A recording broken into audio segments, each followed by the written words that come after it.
Entertainment Network. Iron Reese. The talk is still real. We still on the corner. We can touch on some topics. SKN, we got topics. Let's have a discussion. The people got questions. The people want answers. Yeah, we got topics. Let's have a discussion. The people got questions. The people want answers. Yeah, it's real talking. It's real talk. It's real talking. It's real talk. It's real talking. Real talk. It's real talking. Real talking. Iron Reese. The talk is still real. We still on the corner. We can touch on some topics.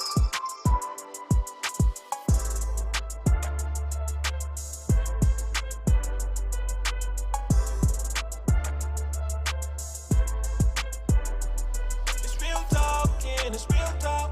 It's real talking. It's real talk. It's real talking. Real talk. It's real talking. Real talking. Check it out, you know, in tune. My daddy made this beat. Yo, check it out, you know, in tune to the dynamic duo. Reese and Ira, on the corner, real talk corner. Real Entertainment Network. Iron Reese. The talk is still real. We still on the corner. We can touch on some topics. SKN, we got topics. Let's have a discussion. The people got questions. The people want answers. Yeah, we got topics. Let's have a discussion. The people got questions. The people want answers. Yeah, it's real talking. It's real talk. It's real talking. It's real talk. It's real talking. Real talk. It's real talking. Real talking. Iron Reese. Dynamic The duo, talk is still real. We still on the corner. real talk We corner. can touch on some topics.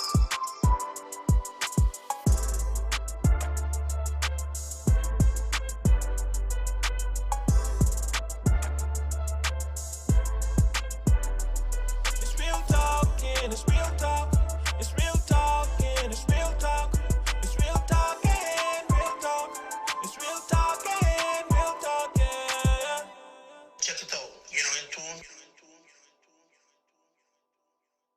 My daddy made this beat.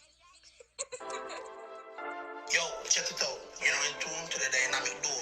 Reese and Ira, on the corner, real talk corner. Real Entertainment Network.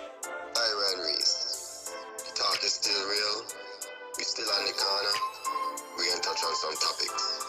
SKN, we got topics. Let's have a discussion. The people got questions. The people want answers. Yeah, we got topics. Let's have a discussion. The people got questions. The people want answers. Yeah, it's real talking. It's real talk. It's real talking. It's real talk. It's real talking. Real talk.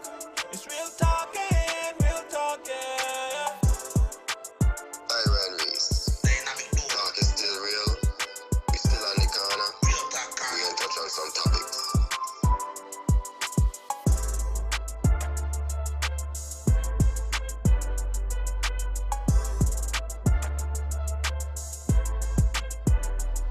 It's real talking. It's real talk. It's real talking. It's real talk. It's real talking. Real talk. It's real talking. Real talking. Check it out, you know, in tune. Wow. We're live. Just make sure everybody can hear us, you know? Yeah. I do that first.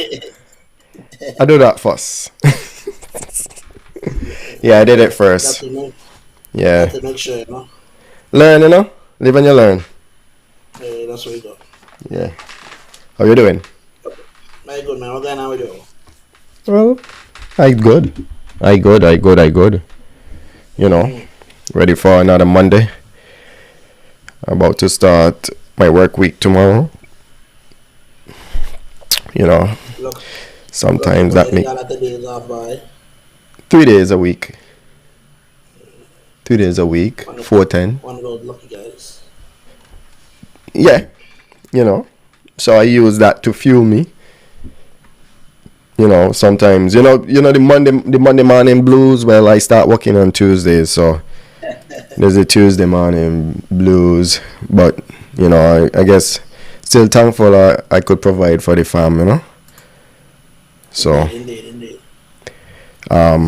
Speaking of blues, what we have this week? What we talking about this week? Well, this week we're gonna be talking about mental health, and we're gonna be speaking about mental health from a male standpoint. Yeah. One of the things that we Continue have a hard talk. time tackling. One of the things that we have a hard time tackling is mental health from a male aspect. Okay. It's somewhat taboo. We actually don't want to talk about it. Yeah. Society don't speak about it. Men don't speak about it, and I think it's something that we need to dive into. Mental health is a big thing. Mental stability is a big thing, and Yeah. it's something that we need to look into. We need to speak about. This the stigma of if you have an issue, you can't talk to somebody. If you talk to somebody, you're a punk, or you're a wuss, or you this or that. I don't feel that way, Yeah. and I think Yeah. that's one of the things we need to start looking into. For sure. So tonight we'll be diving into mental health, but from the male point of view, So we can focus on the males tonight. and the males. And Yeah. one of the things we would like to is anybody that is viewing, get your son, get your father, get your brother, and have them watch this show with us. It's a topic that needs to be had, and it's something that we need more males to engage in. So For the more sure. males that we could have that watch it, more females we could have that's willing to share it with their male counterparts or their male family members. It's going to be worth it. Definitely going to be worth it. And of course, these are the kind of topics that we talk about here on Real Talk Corner. Somewhat taboo.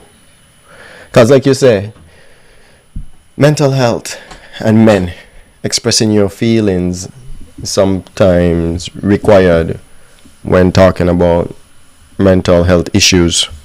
Well, all the time, saying how you feel. Now, men are not allowed to say how they feel. Or at least they're not allowed to be honest in a lot of the cases. Us men have to be rocks solid.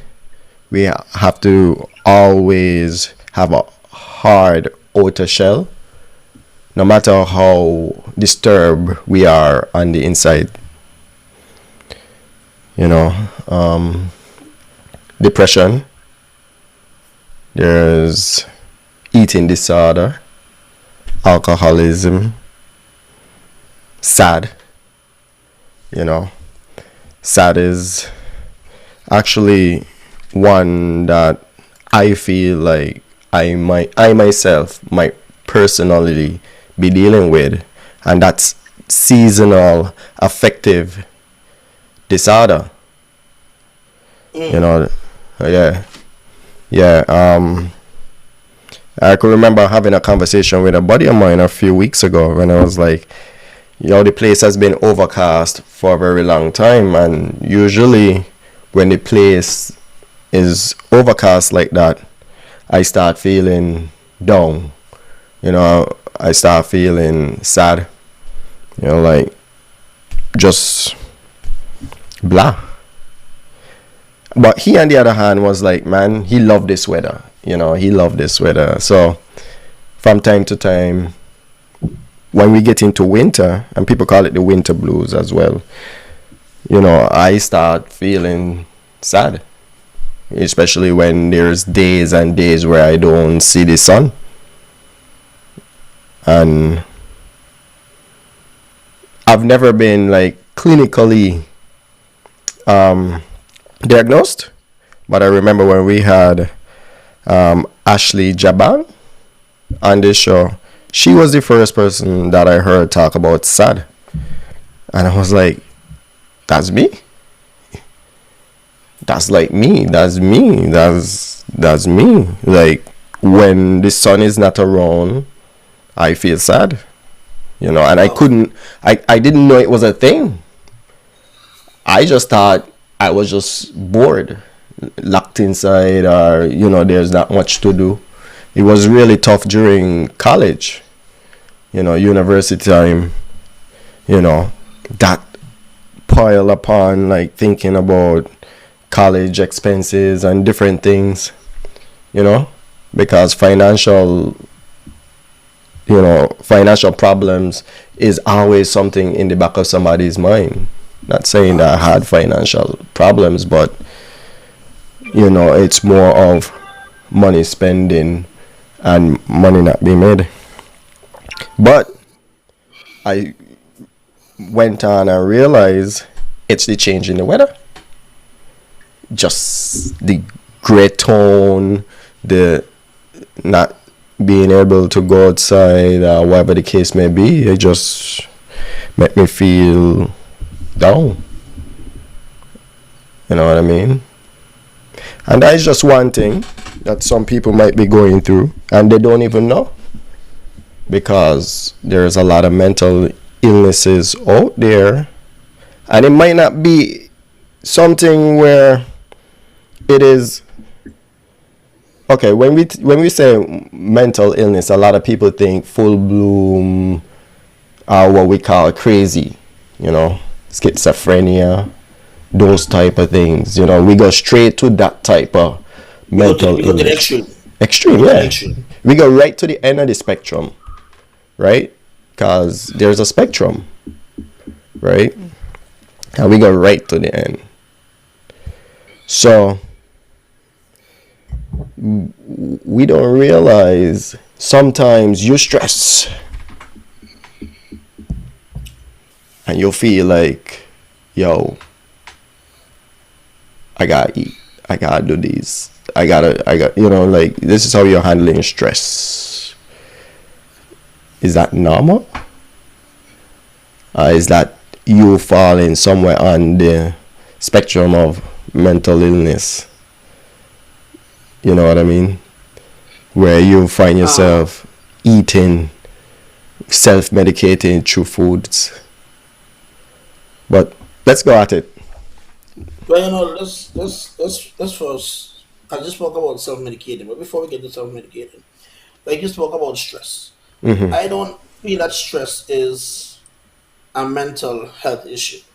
I feel that stress is a part of life, but I do feel that stress can lead you down the path of mental illness.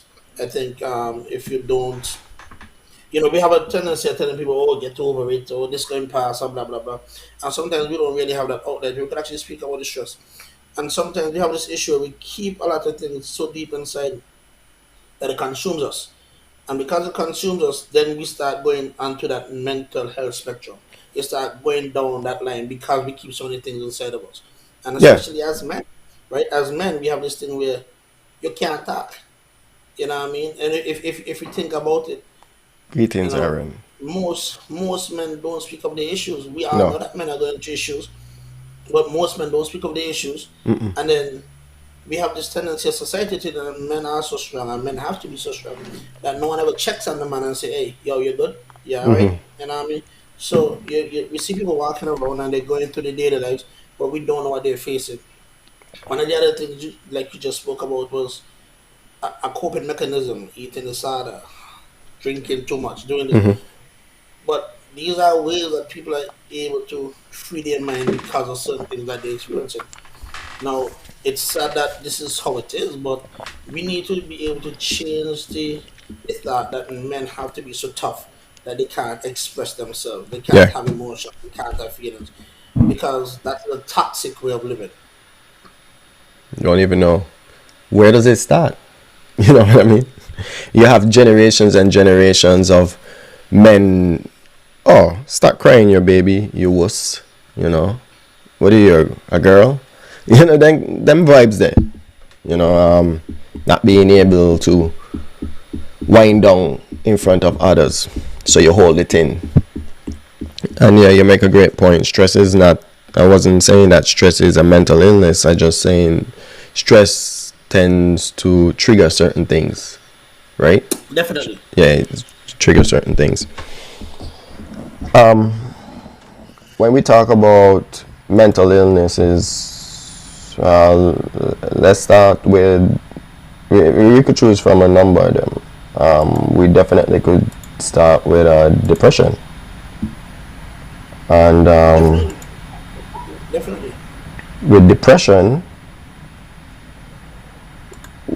numbers are suggesting that men tend to suffer from depression more than women.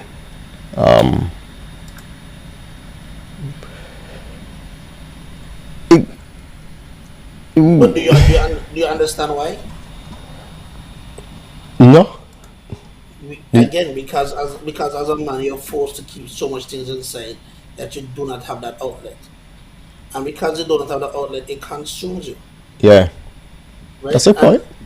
like when it comes to depression is something that burdens you, it weighs you down, it breaks you down, and But if you don't have that outlet, it stays inside. well, I mean, that to me would explain why 3 times as many men as women die by suicide, right? Because, Definitely. and that is reported by mentalhealth.org.uk, that 3 times as many men will take their own lives. Now, that bottling up inside because of depression would explain to me like why the numbers are skewed in the direction where men would hurt themselves more. Not necessarily why they feel depressed. I mean, feeling depressed and talking about being depressed is two different things. Because if you feel depressed, you feel depressed, and you either deal with it by seeking help, or you don't. You and in some cases, a lot of cases, when you're not able to deal with it by talking to people or talking to others, you find that it consumes you, and you find suicides. Even in some cases, you have what you call homicide suicides, where you see men come home and they kill their family, kill themselves. You know what I mean? Now, the way how I love my family, and when I hear those heart-wrenching stories, of course, in my mind, it's like that bastard, that sick, psychotic person. But then you have to sometimes think about, like, what could have drove a man to that point where this man would come home, kill his wife and his children. What would that man have been dealing with? We as a part of society are quick to judge at that point when it's too late. But when the signs are showing themselves, we ignore them, But right? here's a question: what are the signs? I can't necessarily say that they're signs. There are signs. The signs, and if you could recall when Ashley Jabang was on this show, they talked. She mentioned some of the signs of like depression. It would be like excessive alcohol. You see them start to carry themselves untidy, being tardy to work, not in the mood to do anything, not in the mood to, like the normal things that made them happy, their hobbies, they just neglect those. You may have stuff like sudden anger, and they lose control easily. You realize they take a lot of risk. I'm pretty sure we all know the term midlife crisis.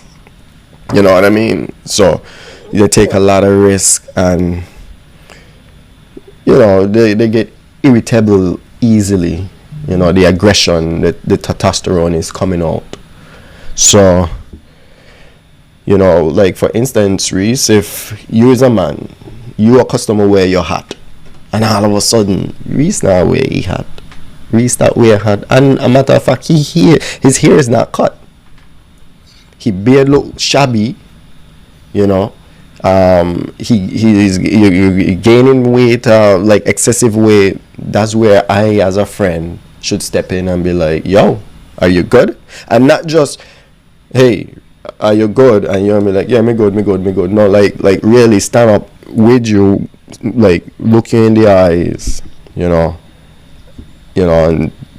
put my hand on your shoulder or something, like, yo, are you good? You see what I'm saying? Yesterday I reached out to a buddy of mine just to ask him, like I just was like, yo. And he's like, yo, like, what's up? He said, what's up? I said, not much. What's up with you? He's like, you tell me. You said, yo. And I'm like, yo, I'm just saying hello, you know what I mean? Just reaching out to check on your well-being. But men are so not accustomed to that. Like a partner just healing them up to say, yo, what going on? Everything good with you, brethren? Everything, you're fine? Like, how's life? That is very true, right? We have a tendency where you might see a man and say, yo, you want a drink? Yo, you want this? Yo, you want a boy? We're going to party this weekend. But you never take the time out to actually say, yo. Yeah. Again, I would do that. But then I would do you cool?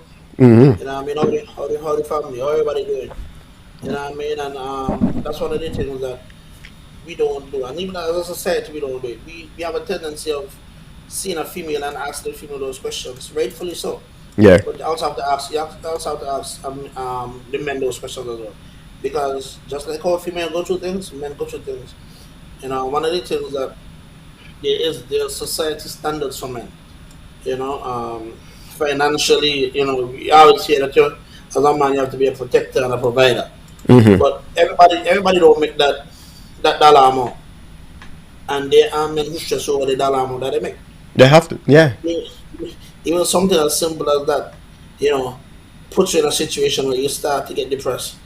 And especially when you have a situation where money is tight. Tight, yeah. Right, where you're making money, but you really can't make ends meet 100%. So you have to make a decision now. Well, you make water, electricity this month, you know what I mean? And those are situations. But again, because of how society have men, that man now can't reach out to nobody and say, hey, boy, go into this. Because now he feels like he's less of a man. Yeah. Yeah. So then he stays in a corner by himself. And now he's facing all of these things by himself. And that starts to weigh him down. Yeah.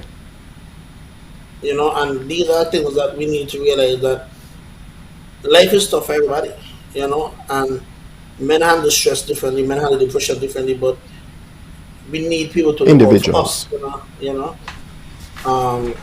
that's what it is. Yeah. And this episode, you're gonna have a kind of tone to it. You ain't really gonna have a lot of excitement and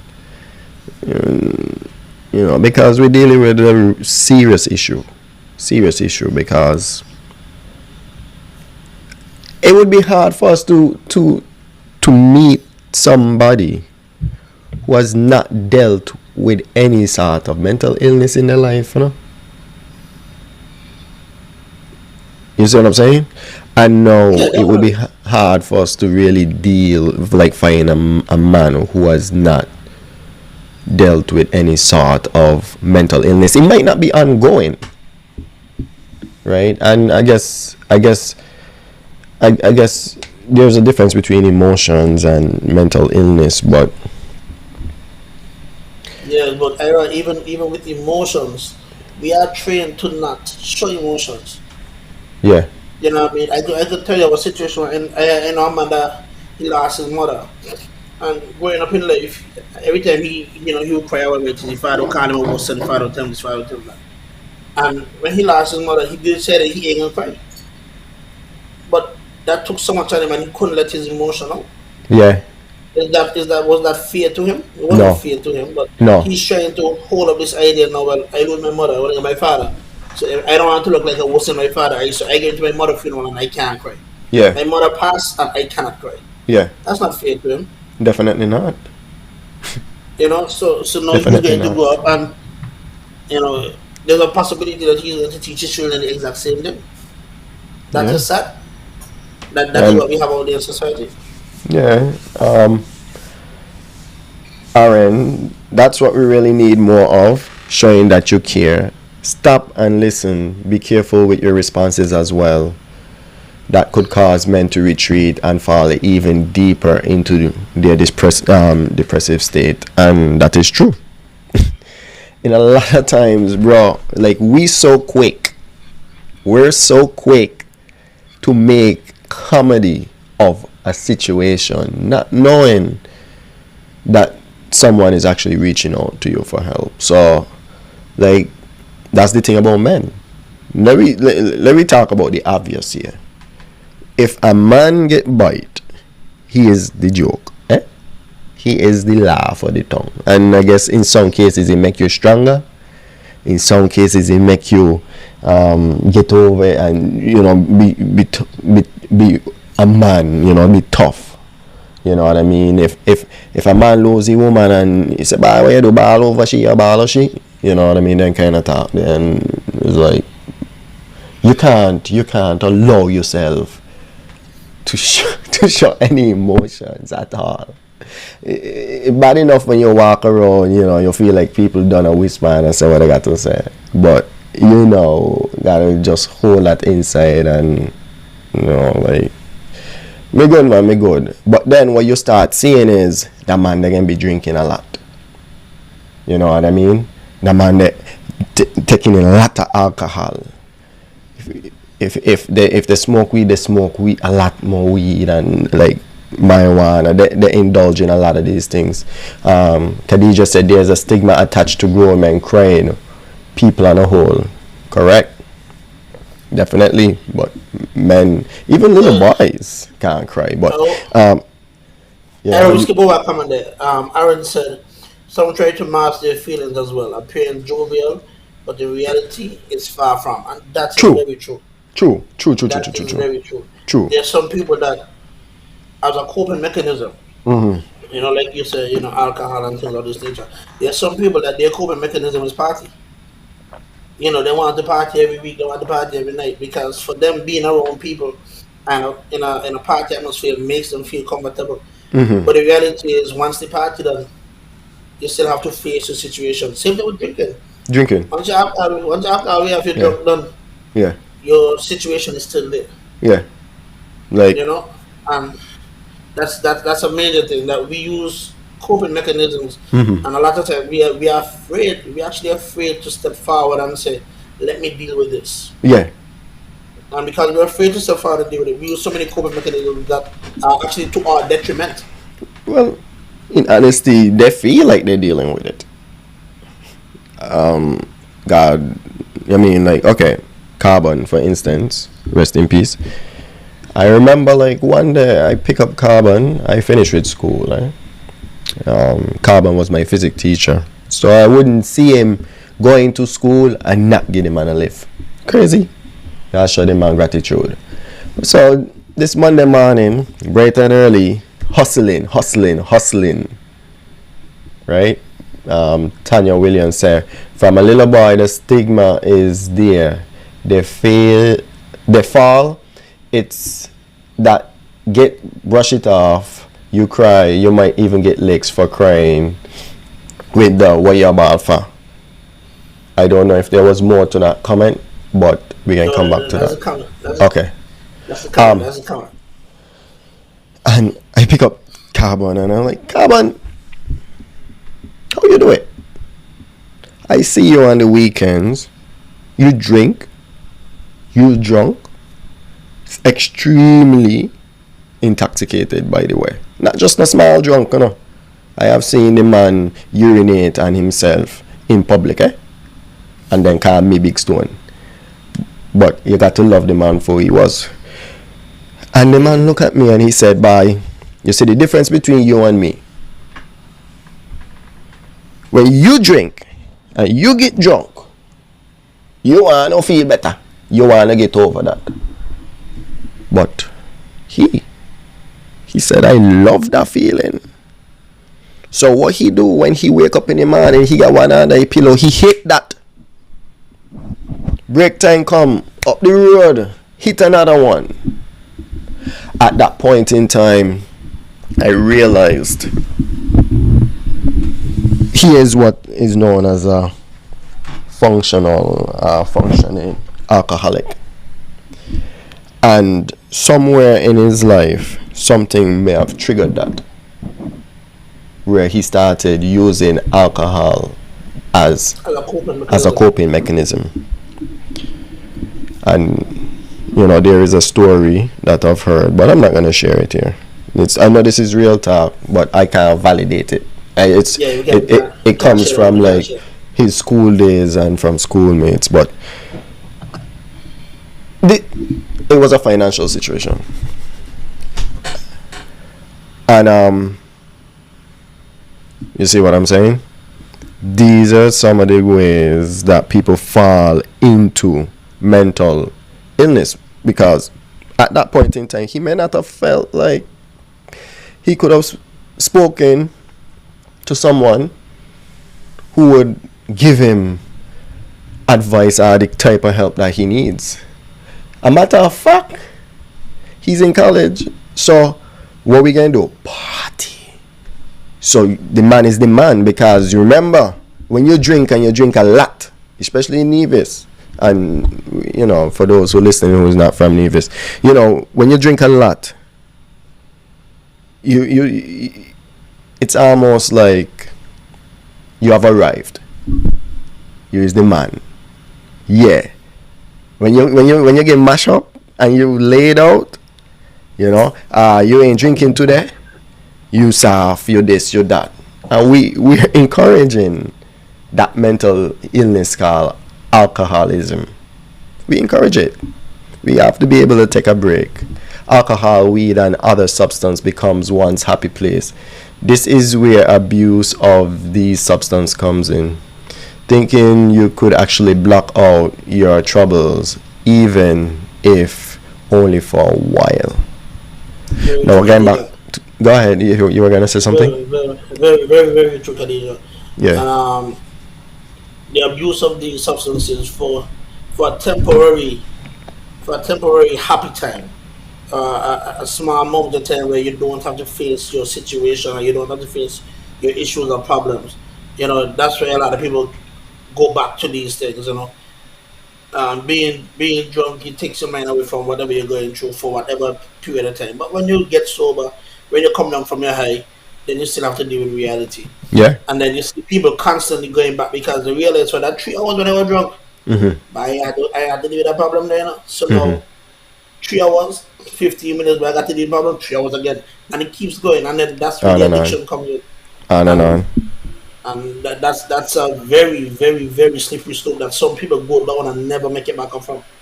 They never recover from going down that slippery slope. On and on. I can remember. Wait, let me go back to what Tanya said when she said, you will get licks.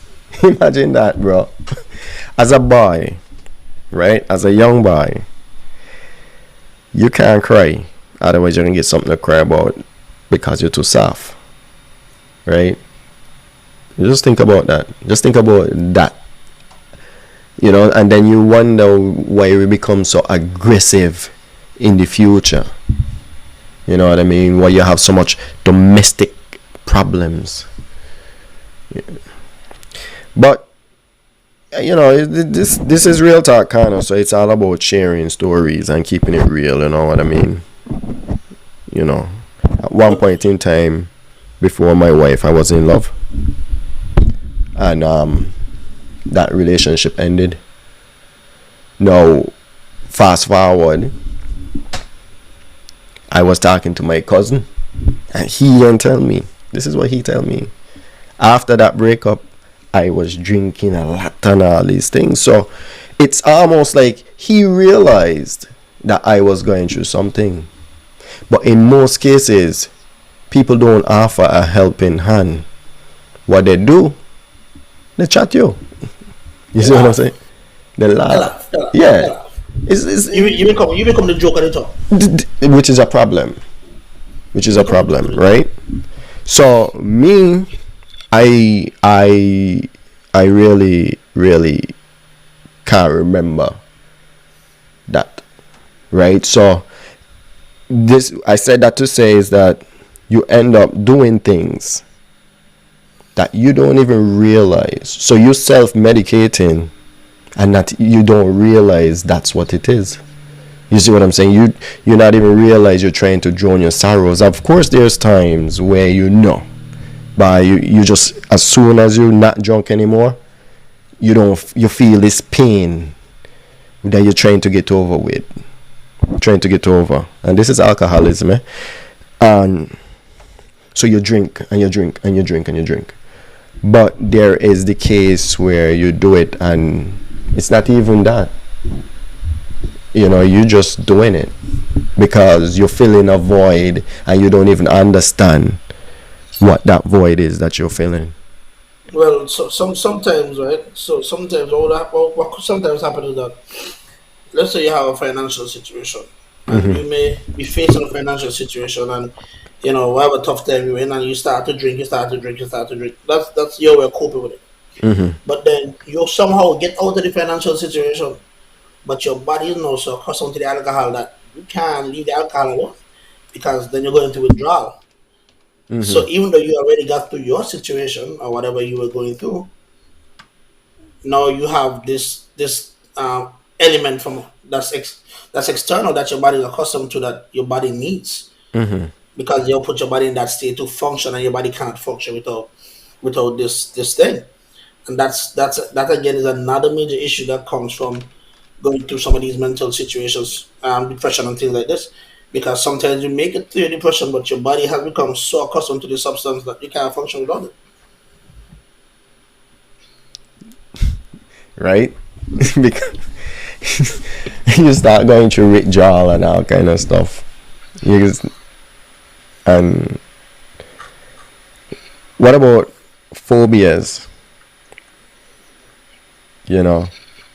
Imagine that, a man dealing with a phobia. Like, and I'm guilty of it. Right? One of the biggest phobias that a lot of people face. What? And especially a lot of Caribbean men face. What is that? The phobia of failure. Failure? What is that called? We are afraid to fail, and because we are so afraid to fail, we do anything to succeed. And a lot of time, even it puts succeed. It puts us in situations where we don't want to be in. Oh yeah. It's a lot of people don't recover. I'll give you a good example. When you look at CXA, you see these people rating 16 and 17 and 18 and 19 subject. That's because they don't want to feel like a fail at doing 8 and 9.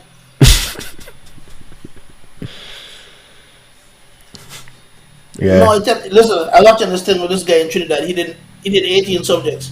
Passed all 18 with the ones that went crazy. Wow. He didn't want to fail. He was so afraid to fail one subject. Wow. Never made it to sixth form or going into college. Went stone crazy. What is crazy? Well, he wasn't functioning the way a regular person, a regular individual in society is functioning. And that's one of the biggest things that many face. The fear of failing. That's one of the things that we face. Another thing that we face is the fear of being not enough, right? Women have this thing of making man feel like they're not enough. Yeah. Yes, you do this, but you ain't do this, so you're not enough of a man. Or you make 50,000, but you're making 55, so you're not enough of a provider. And these are the other things that we are men. Yeah. It's crazy, not too sure what crazy is. I mean, I had to look it up, but we can get back to that. I wanted to tell me a story because I can tell a lot of stories, eh? Yeah, about phobia.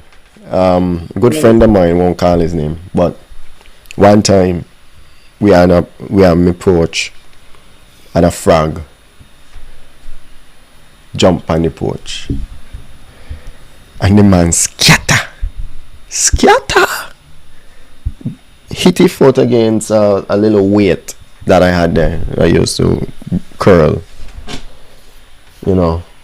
injured his toe. In Nevis you would say bossy toe. And me laugh, boy. You're a big man, like you afraid frog. But I mean afraid frog, me just not like them thing there. You see there? Okay. Man got a phobia. A phobia is a illogical type fear against something. Because fear has its purpose, eh? If you see a lion, you should be afraid. It could eat you. A person with a gun, you should be afraid because it could eat you. I mean, kill you.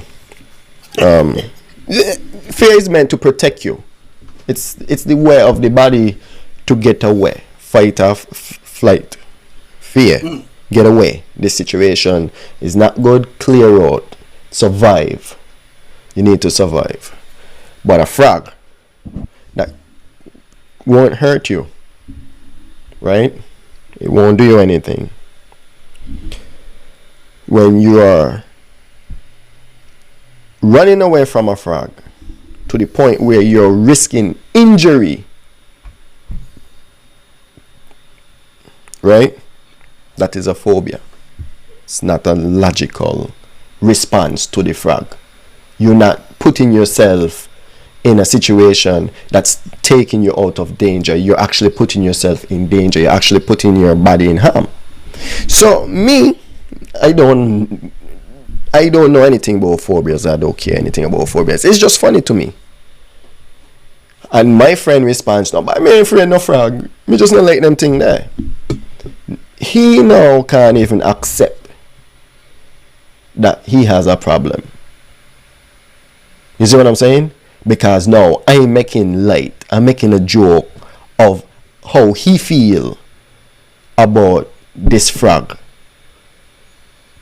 You see what I'm saying? And because he's a man and he's supposed to be so tough and not afraid of the frog, his response is, by me just not like the thing them. When now you tend into an injured toe. He can't even see help. So in no way he could go anywhere and say,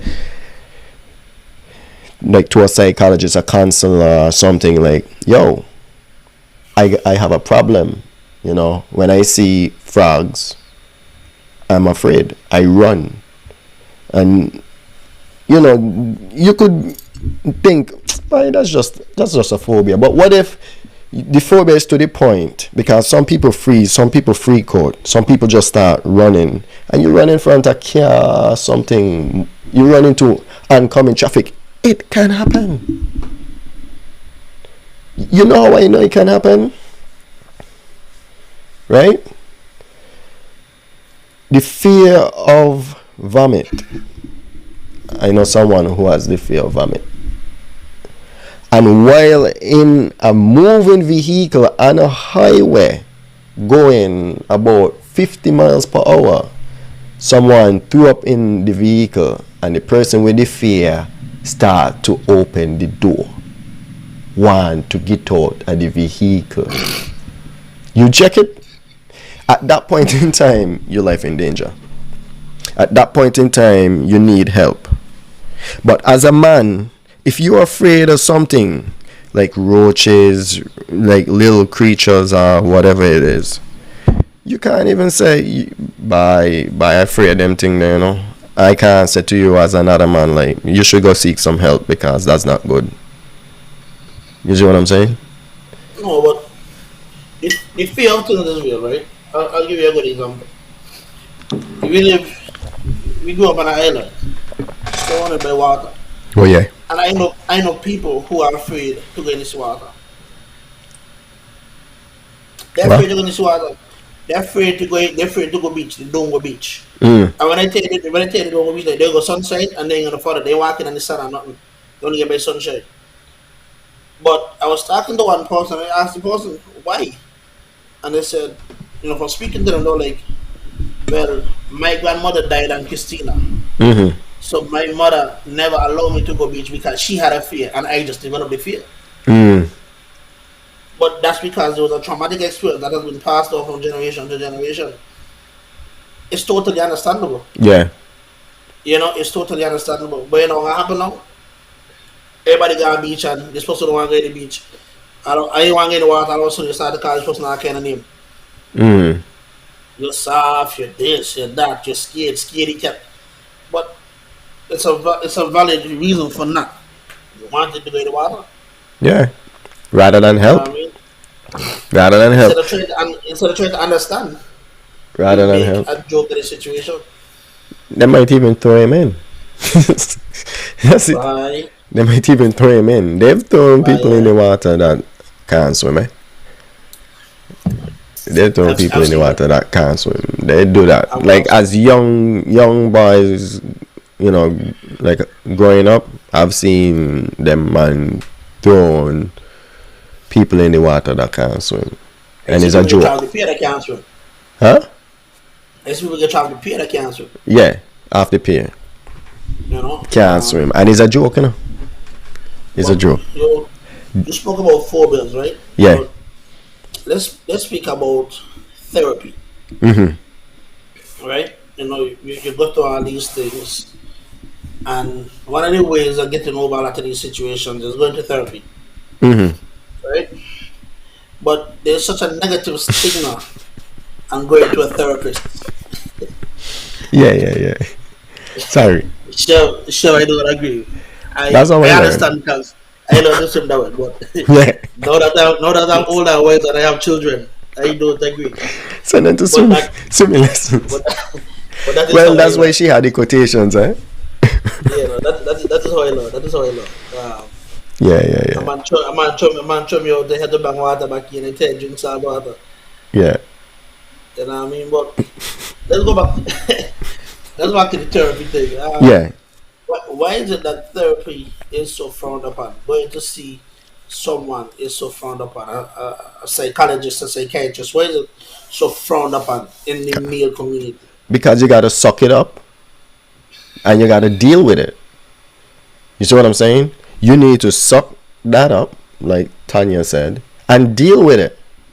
We're talking about your feelings. What feelings? Big man, the only feeling you're supposed to get as a man is hungry, horny, and sleepy. You see what I'm saying? That's it. Hungry, horny, and sleepy. That's a man feelings right there. So when you start to feel depressed, anxious, these kind of things, what that? By suck that up, we're depressed, by calling we bang one. So talking about it, there is going to be that stigma because you're supposed to know how to deal with these things as men. There is that expectation that you will be able to deal with it and be over it. That's it. No, let's look at it this way, right? Let's go back to using depression. You're going through financial situation, you get buried, right? Mm-hmm. And you're going through a situation. You don't feel like you can't talk to your friend them. Your friend gonna laugh after you. You ain't got nobody to vent to. Why not go to a therapist? Because therapy is amazing, eh? I have had my time of actually going to therapy. I had a great therapist. I went to my therapist. We used to go to therapy twice a week. Good for you. And it's another man tell me by sometimes, you might think you ain't going through nothing, but sometimes you're just going to start to talk and you realize, how much you actually going through, how much you really facing, how much the world expects of you that you probably feel that you don't live up to. Yeah. And so when people frown on therapy, my therapist is a great therapist. still every now and again to talk to my therapist, now and again to check in. Because we have a tendency to be afraid of saying what's going on in life, and Mm-hmm. you know, without going to therapy, I don't think a lot of things that I spoke about I would ever bring up. Even things that I didn't know affected me. Yeah. When I after speaking about it, I realized, well, this thing actually affected me more than I thought. Yeah. You know, Yeah. you know, I actually think we should be doing mentals the same way how we do physicals. You know what I mean? Hold on. I think therapy is frowned upon more in the black community in general. Shoots, gone. I think hold on, the let me comment, put it. yeah, I think therapy is frowned upon more in the black community in general. We see therapy as a white people thing. Black men have that extra burden in that regard. I agree, mm-hmm. right? That it is viewed as a white person thing. And prior to me going, I used to feel the same way too. I used to feel like, alright, that's a weird thing there for me. I would never go there. Rah, rah, rah.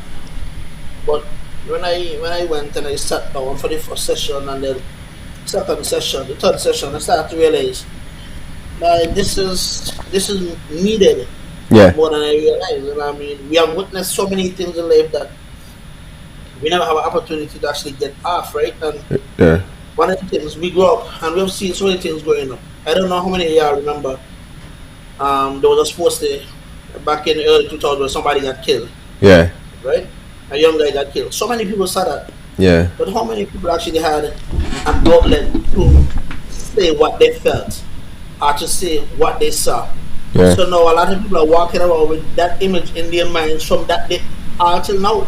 They have Yeah. never gotten it out. When I Yeah. went to therapy the first time I actually spoke about it, yeah. That mashed me up, eh? you know, definitely. Because Because it's a much more like people. I couldn't go to the hospital the next day, and I needed to go to the hospital and to be in the room where he had lost his life, where he was pronounced dead. That was a hard thing for me. But Reese, this one might be for you. It's hard to admit that they have an issue and need help. Then there is the trust issue. Talking with a therapist may not be comfortable. You had that problem, Reese? Boy, no, I can tell you, I felt more comfortable talking to a therapist Yeah. than speaking to a regular partner of mine because, Mm-hmm. um, one, I think the therapist didn't know much about me, right? I'm going in as a blank slate. Mm-hmm. Whereas, you may talk to a regular person on the street and they don't know something about you, they don't have a backstory, Mm-hmm. right? No matter how much, if it's fact or fiction, the information I have about you, they already have a backstory. Yeah. So, going in there and speaking, I felt more comfortable and I felt it was a free space. Yeah. You know what I mean? I talk about so much things. I talk about things that I couldn't talk about with nobody else. Feel you. And I think that's just something that we need more people to actually look into. We need more people to actually venture into that avenue because that is something that could really help a lot of people. I agree, but my experience with a therapist, and I'm not holding that as a reason for me not to have therapy, because I actually want to, like I said, do mentals the same way we do physicals. But my experience with a therapist was not fun. I was sick. I was in the hospital for about a week and they couldn't figure out what was wrong with me. The way how I used to describe my illness was, it feels as if I am not here. Like, feels as if like I'm floating. Like if I lie down, it feels as if I'm floating. I later figured out it was acid reflux, because once your gut is compromised, the mind is also screwed, and it makes you feel a type of way. It's just like this, when you feel hungry, how you feel weak, lightheaded, and them kind of things. It's like that on steroids. Then the gut is compromised, so that's what it was. That's why I was in the hospital. They never figured it out, but I figured it out. But with all that said, because I was talking about these kind of things, right? They were like, okay, let's have you do a CT scan. We did a CT scan, there was nothing. I had to go to sync it. After that, they can't figure out nothing. So they brought in a psychologist. I don't know if a psychologist, I don't know, but it was a lady. Don't remember her name. And her approach was aggressive. She dealt with me as if I was a criminal. She actually said I needed to report to her every Friday. Otherwise, she's going to send the police for me. And Wow. yeah, That's true. yeah, exactly. And the reason is because they asked like, have I ever smoked marijuana? I was like, yeah, I've done it before. You know what I mean? Oh, that could be why. Blah blah blah. And so they know everything out the window. That's what they focus on. And I'm like, and she was really aggressive, and I didn't feel like she was there to help me. And this is a professional. I felt like I was being judged. With that said, I one of the heroes in my life is my mother. So I went to my mother. I tell my mother, and my mother said no, and she was quite upset. She was like, "You ain't going anywhere, and if they get any problem, let them come to me." And that was it. Me a big man, eh? But I still went to my mother. Check, and that's how that played out. But that was the experience that I had with that therapist, right? I know that's not what it should have been like. I know it's supposed to be a relieving type feeling when you're dealing with a therapist. So that she actually instilled like certain feelings in me that possibly could have led to mental illness. So maybe it was a tactic to retain a job or something, and to this day I have not been to therapy since. The other experiences I've had was in school, right? Where you have guidance counselors and stuff. And Reese, I wanna say, big up your mother. Your mother is like an awesome guidance counselor. She was like, she understood adolescence, and she remembered adolescence and what other like your teens and your adolescence. So big her up. So yeah, like I've heard people say that they used to go and talk to her, like just talk to her. But I know in some cases there's other guidance counselors you just couldn't talk to. They forget that there is the word guidance in their title. You know what I'm saying? Yeah. And what their job is. It's more of it's finding a way to label you as a troublemaker. And the guidance counselor in the school system, when we see all these troubled young men, the troubled young men are supposed to be sent to the guidance counselor on a weekly basis for conversation, because in a lot of the times these men are like, these boys at that point in time, they're just showing aggression because of something that they're dealing with, maybe at home, maybe in school, maybe it's they're bullied because they've been bullied, those kind of weather. So I just needed to say, big up to that, because I could remember having great conversations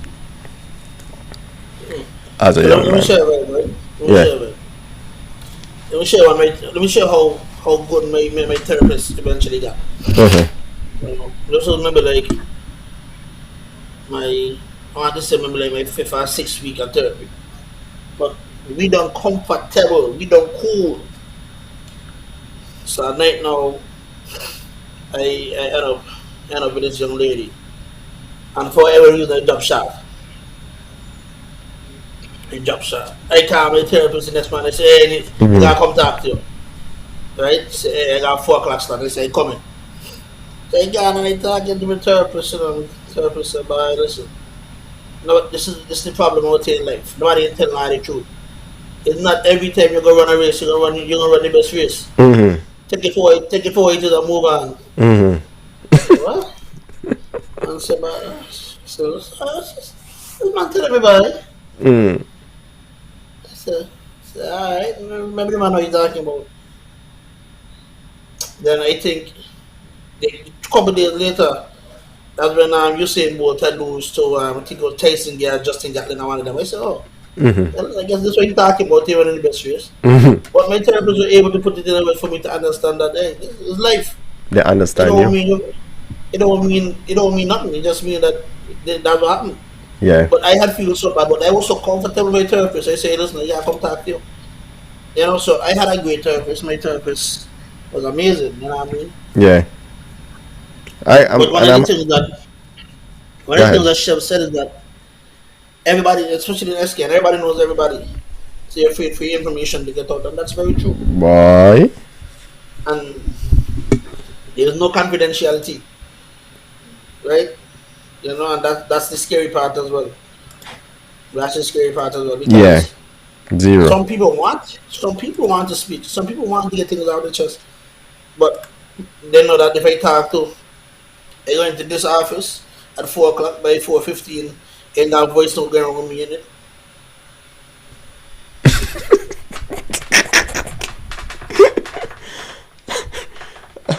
Yeah. Actually, that's You're laughing, true. That's you're true. laughing, but it's very, very, very true. That is true. You know, That is true. You're the joke. You know, you're the joke. You gonna be the laugh of the town. And that is another thing man that's can't deal with.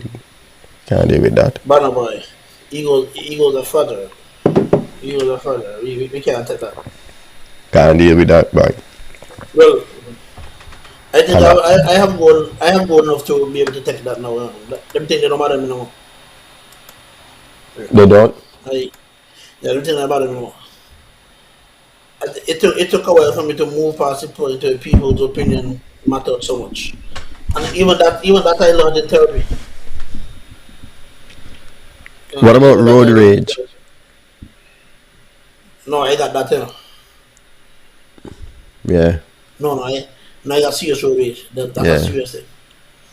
Yeah, like There's a lot of aggression, a lot of anger for something you really got no control over. No, I disagree. I can't agree with you. No? No, I can't agree with you on that one day. It's not a lot of aggression? No, you say no. It's a lot of aggression, but people in the stupidest way. Yeah. I No, mean, but you ever driving doing about 85, mm-hmm. and a man just cut out in front of you and just driving 55, Yeah. and next to you is a big truck and you can't pass. Why?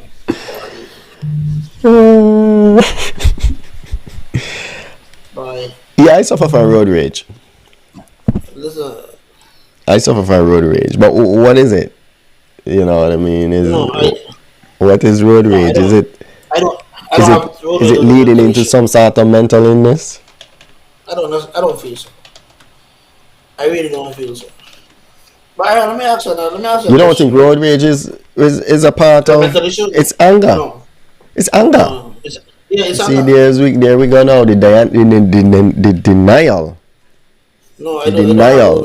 Is that your normal behavior? You know what we didn't do, Reese? We didn't define mental health and mental illness, right? We didn't. Maybe that Thank you, would. Chef. Chef said I find working from home cure my road rage. I don't work from home, so I don't agree with that. When people cut me off now, I get over it a lot better. I think driving to and from work cars mine. What? Boy, Chef. Now, later, boy, it'll be tough. Tough boy. Okay, so Oxford Dictionary, mental health. A person condition with regards to their psychological and emotional well-being, right? All this pressure seems to be affecting his mental health. Okay, mental illness.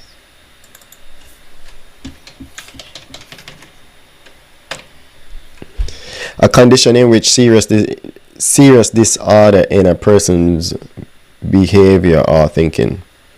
So road rage doesn't cause serious disorder in your behavior. That's how you behave normally.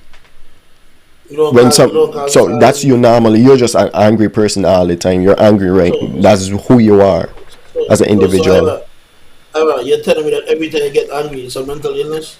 But because the same anger that you get when you have road rage because somebody cut you off, it's the same anger you get when somebody hit your car. And the same anger you get when somebody break in your house. It's the same anger you get when somebody walk in your shoe and they got a brand new pair of $400 shoes. That is temporary. I do not see that as a mental illness. Because if you don't cut me off, I am perfectly fine. If you cut me off and I do 85 and you do 86, we good. Ain't got a problem. You understand?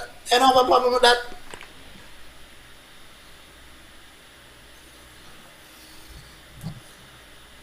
it's been asked. I'm not the only person that has asked if road rage is a mental disorder. You know, there's mental disorder and mental illness, right? Yeah. What's a mental disorder? When you just read the definition, now you read mental health. I meant mental health and mental illness.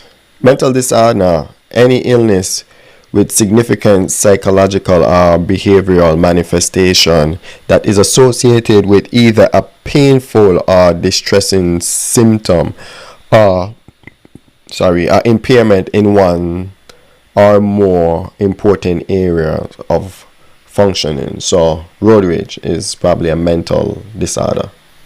You stop there. Mental illnesses are different. Well, I guess it's the same. Mental, also called mental. I'm confused. We need to get a guest back on this show, and we're gonna ask them this question because I need to know. Let me ask. It just dawned on me. Is road rage considered a mental disorder? Let me ask you a question. Right? Yeah. There's a question that the last time I spoke to my therapist, I had a phone session, asked me, when last have you cried? Yeah. When last have you cried? Me? Yeah. When was the last time that I cried, boy?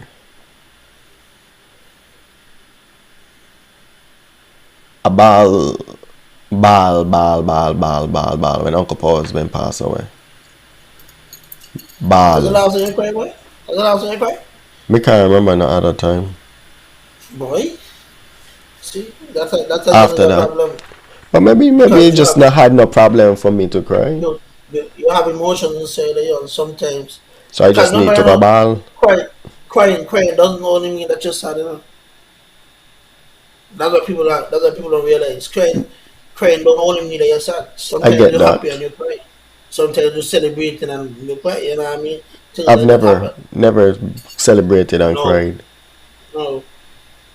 I noticed that since I had my second child, I realized that I get a little softer.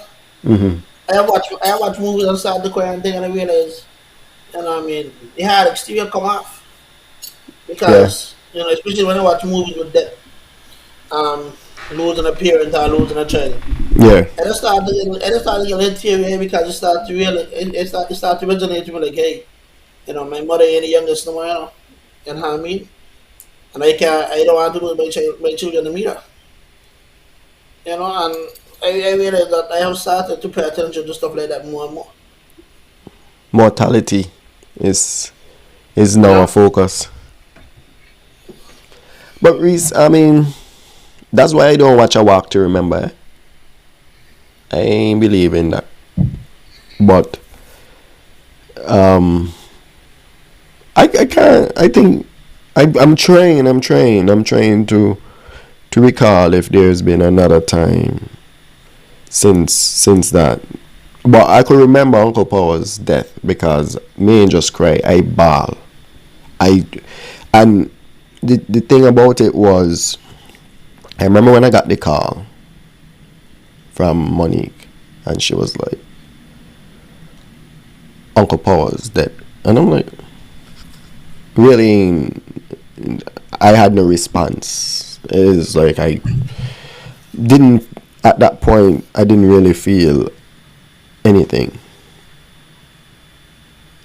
Right? I just didn't feel anything. I didn't know how to respond.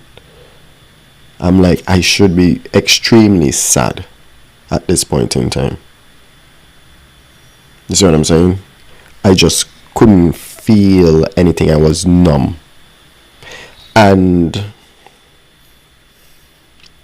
Pulse on Strings made it to the funeral. Got to the funeral and realized, but I can't go inside. I can't go in the building. For what? And they were about to go to the burying ground, and I made the mistake. Maybe not the mistake, but I went by the door, and it just started. It just started. Like I couldn't stop crying for nothing. But I don't remember how I felt when I reached to the burying ground. I don't think I was as sad, but I could remember that was the last time that I could remember really crying. I've never really cried because I'm happy. Let me ask you a question. Have you ever celebrated death? Have you ever been happy that someone died? No, but I've celebrated life. I've never celebrated death. Like when my grandmother passed, she was 90 plus, and she bat, and she did her thing. She was okay when she passed. She was okay with it, and Bye. No, continue. I could remember, being at the funeral, and my cousin. I missed the funeral. I missed it completely because my cousin was having an anxiety attack. I had to take him to the hospital. He couldn't breathe. His heart was racing and all these things. And I had to take him to the hospital. So I missed the whole funeral. Well, we went to the burying ground. And at the burying ground, I saw so many generations of her that I felt happy. You know what I mean? And there is not a lot of events that really bring our family together. Big up Kevin Chapman. Yeah. But death did it. Right? And then you always hear them say, oh yeah, we need to do it in something that is not sad, not a sad event. And then when you do invite them, they can't make it. But I saw so many family members, so many generations. I saw her, because we may not be exactly like her, but we have some of her tendencies. And I saw her life continue and will continue and continue and continue. So I was happy. So I celebrated her life, not her death. It's not like, oh yeah, somebody was in pain and I'm happy that, like, no. I don't know. Have you ever celebrated death? I'll tell you something. I remember when my grandmother passed away, 2012, and when I get in the car, I got my mother. My mother came and I said, "Well, finally." And my mother got upset with me. She hung upon me and things, and she called me back. She said, "What do you mean by that?" I said, "Listen, let's be real. She's been bedridden for 4 or 5 years. There's not much that she could do for herself. She's been suffering. She lived a long life. Sometimes you have to let people go. I was happy to know that she was no longer in pain. She was no longer suffering. She had like bed sore and them kind of thing. 'Cause she can't move. She can't do anything for herself. You know what I mean? I accustomed to my grandmother taking care of me and my cousin also. To see my grandmother laying down in a bed, can't move. That was painful to me. But when she passed away, knowing that I think she was in her 80s or whatever, 80 or whatever it is, I was happy to know that she has finally gone on because the pain that I used to see, and I couldn't live to see that kind of pain. I remember just before she died, my mother had flown to St. Kitts with my son. And my mother was like, "Oh, you want to come?" I said, "No, I don't want to see her like that. I don't want to, because I figure it's going to be the last time I see her. I don't want to see her laying down in a bed, can't move, can't help herself. But when she passed away, I was actually happy that she passed away because she out of pain. When I went to my therapist, and that's one of the therapy sessions that I had with my therapist, the therapist said that is actually normal. That there are people who are happy sometimes that people pass away, not because they don't like them, but because there's a sense of satisfaction that this is no longer happening. Yeah. So I felt bad. My mother had feel bad, and my mother tell me that kind of thing, and she never understood why I was saying it, and then eventually she came around. But that is one of those things that brings out a lot of emotions from people in different ways. I see somebody try to jump in a hole already. They see the person that died going down in the hole, and they try to jump in the hole. Somebody had to grab them and pull them out.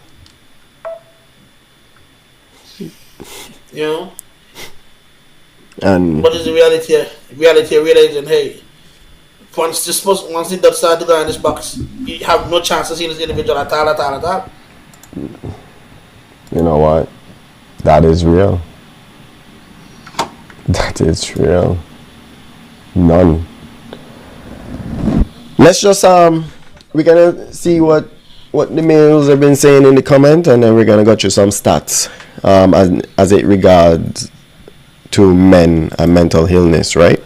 Big up Tyron Perkins. Kevin Chapman said crying give relief and satisfaction even though we cry when we are sad. And yeah, it releases, it gives you that release. Tyron said, day to day, month to month, certain individuals are uniquely a part of your life, and it will forever have a scar on you when the person is no longer around. That is true.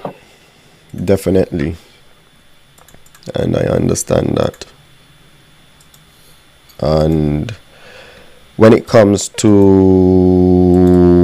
mental illnesses, depression, this is MHAnational.org, right?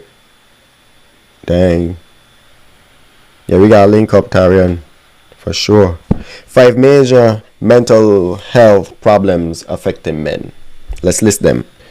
Depression, anxiety, bipolar disorder, psychosis and schizophrenia, eating disorder. Okay, depression.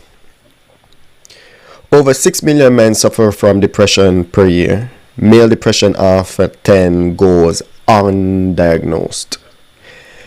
Men are more likely to report fatigue. You remember you asked this question. Here's the answer. Signs of depression. Men are more likely, and all those who are listening, look at this. Listen to this. These are signs of depression in men. Men are more likely to report fatigue, irritability, I probably butchered that, loss of interest in work or hobbies. I did mention that, right? And rather than feeling sadness or worthless. So depression, what you're getting from this now is that it affects people in different ways. And in men, rather than feeling sadness or worthlessness, they feel irritable. They don't have interest in things that they always had interest in. Work, to hell with that. Hobbies, mean into that. I don't want to do anything. Then the fatigue. You know, you feel fatigue. Let's move on to anxiety. Approximately 19.1 million American adults ages 18 to 54 have an anxiety disorder.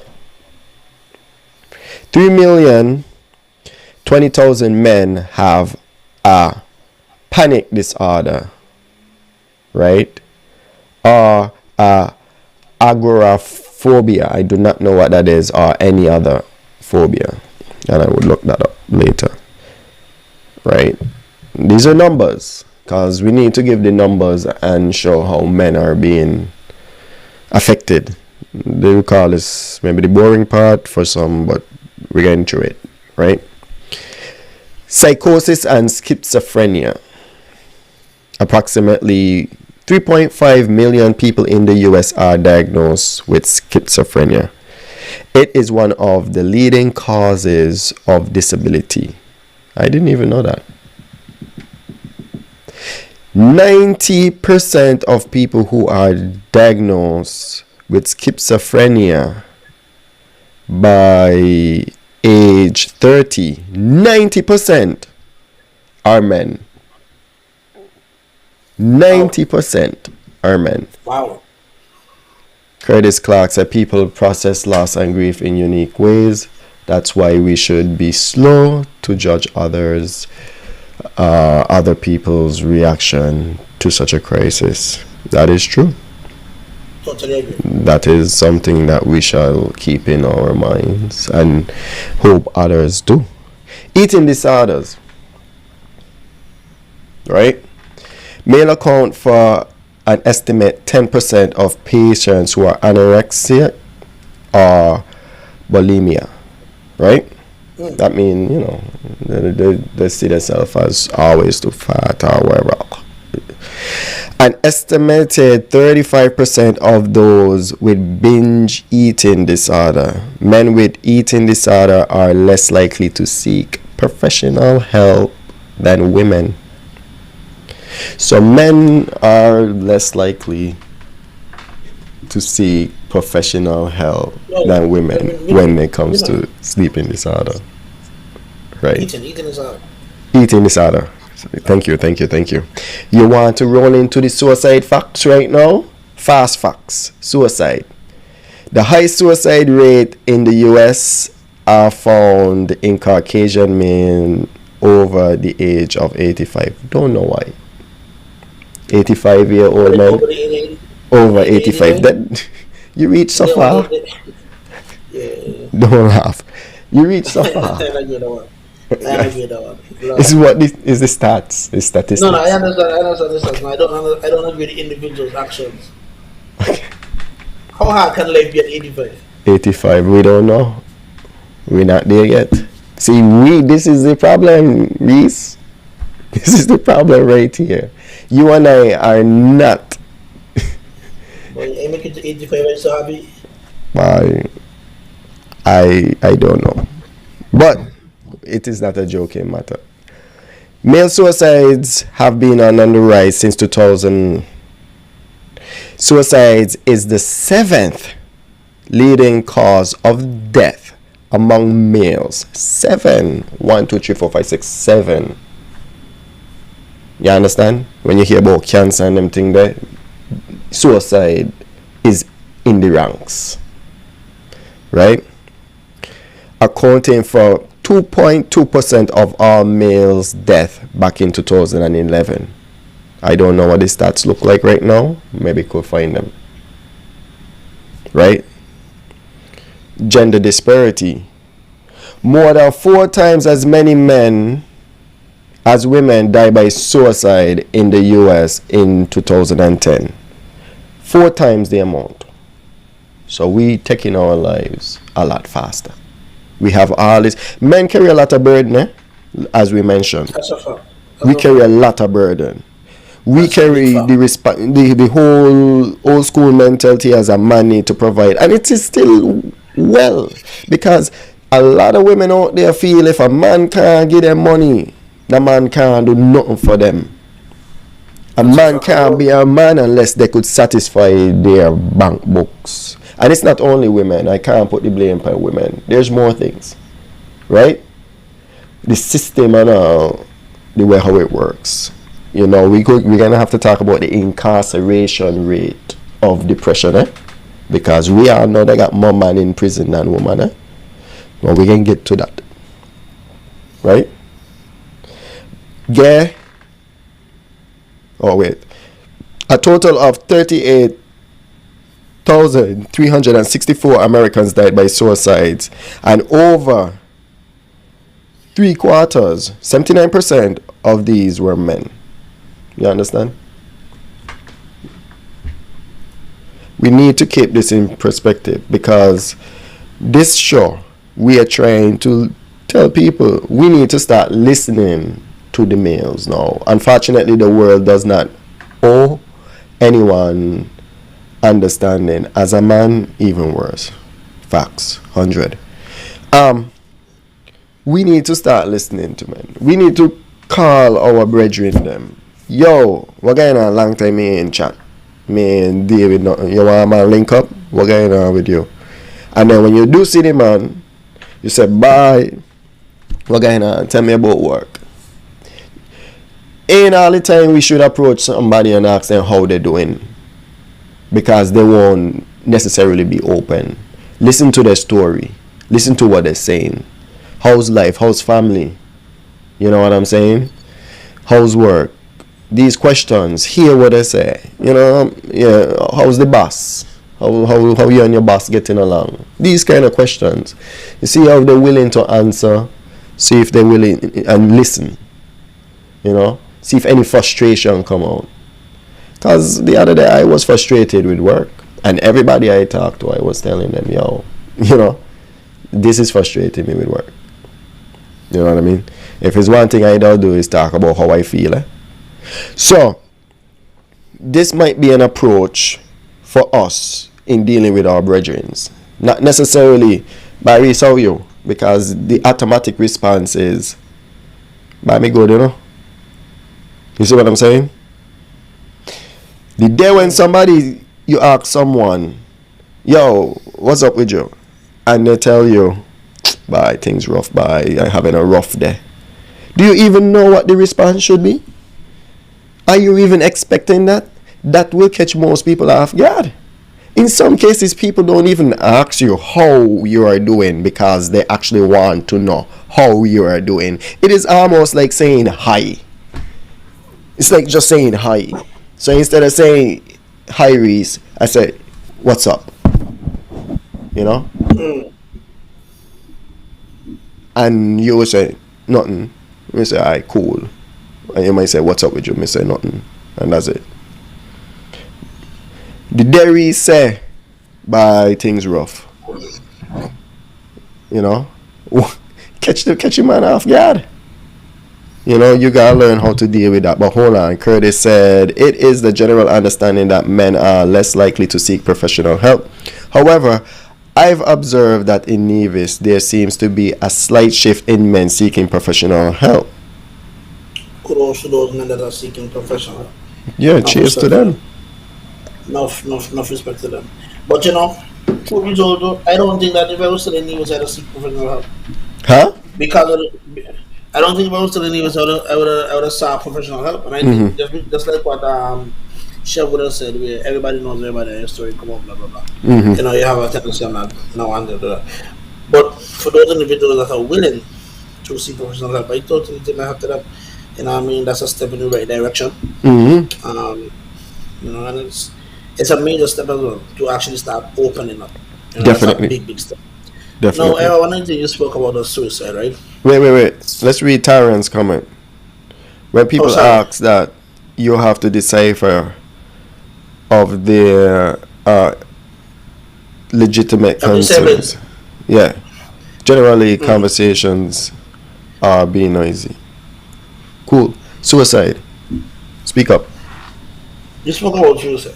No, Mm-hmm. when you speak about suicide, um, suicide affects more than just the individual that passes away. Mm-hmm. I give, I give you a good example.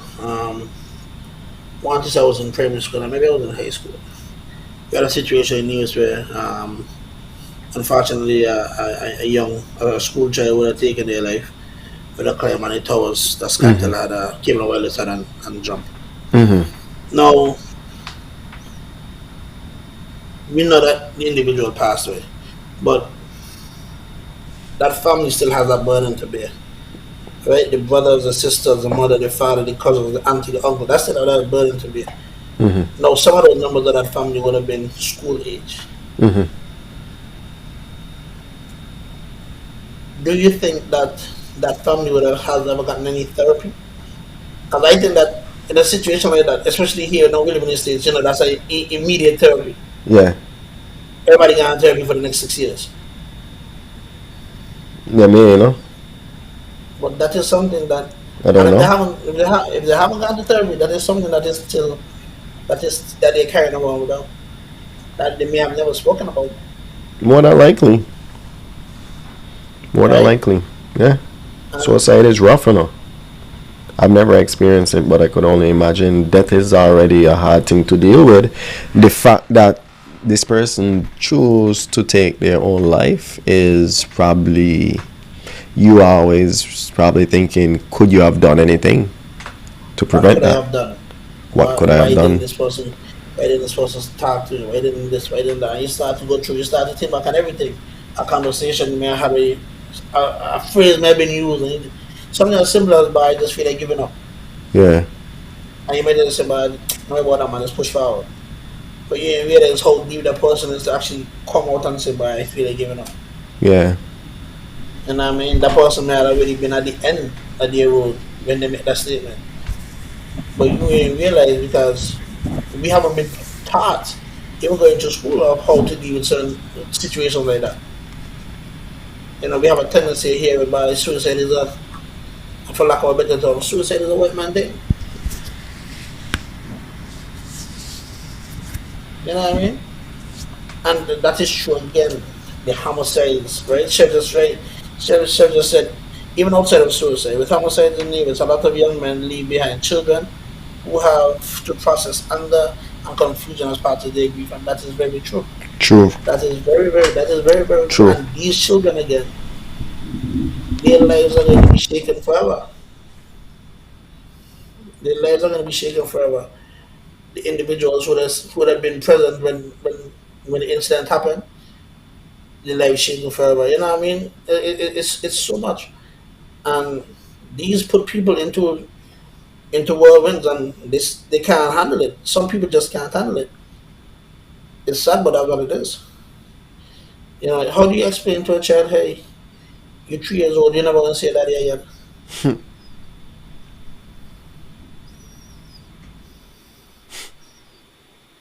How do you even explain to a child that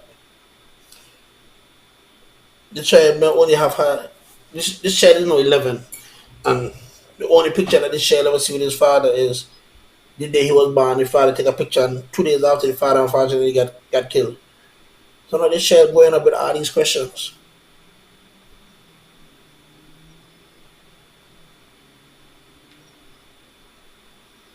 It's it's it's a tough one. Kevin said, I'm not hitting on those who commit suicide, but I have feel like running away when faced with issues. I cannot see myself hurting myself. That may be true, but sometimes the burden of the issue is so much that these individuals figure, you know, um, may as well give up. It's Yeah. sad that someone gets to that point, right? You, the thing It's is, a tough one. the thing is, you never know. Because the thing with mental illness and disorders, you shouldn't make fun of people when they go crazy, as we call it, eh? Because you never know if you might. It could happen to anyone. Let's just say it that way. You No, never, it's two things you never know true, eh? You yeah, never know what they keep it inside if they're going to release it on themselves. yeah, If you're going to push them to release it on themselves, hmm to suicide, or if you're going to push them to release it on you. yeah. You That is know, you another just thing. never know. Yeah. You just never know. Some people are right on the edge and ready to snap. hmm So, with with with what Kevin is saying, I could understand because I've had the conversation with friends, and I was like, I don't think about suicide, right? But You never thought about it? no, but Good boy. wait, hold on. You've thought about suicide? Yeah, boy. Well, I guess we're gonna have to have I, a conversation. again, that is where therapy comes. That is where therapy comes in. Yeah, You know, I've never one, thought about suicide as the I've I've never thought about taking my own life, but I've thought about like the 50 Cent quote, like death must be easy because life is hard type. You know what I mean? But I've never thought about taking my own life. It's more of like maybe living in even never a thing. But I was talking to a brethren of mine and we were like, yeah, we can't understand it how somebody could take their own life. But I also said to him, well, you never know what burden that person, right?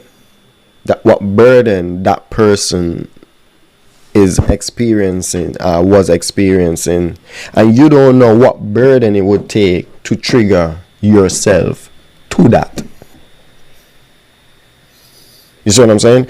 So we may say we would never do it, but we don't know because we haven't reached that point. And hopefully you never reach that point. Therese, there are currently more options in Nevis when it comes to counselors, both in public and private sphere.